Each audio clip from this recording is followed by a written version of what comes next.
cruising out of Stoke past a sunken boat. So these two Canal and River Trust guys have just pulled that boat from the centre of the canal here, under the bridge, to there to get it out of the way. Bless them.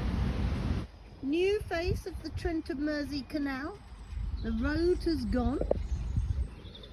The industry is gone. And the birds are taking over. Nice.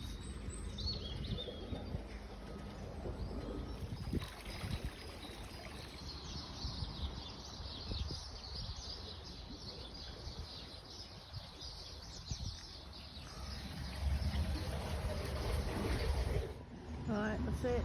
I'm cold, I'm wet, and apparently round the corner is a pub called the Plume of Feathers, so I'm gonna stop.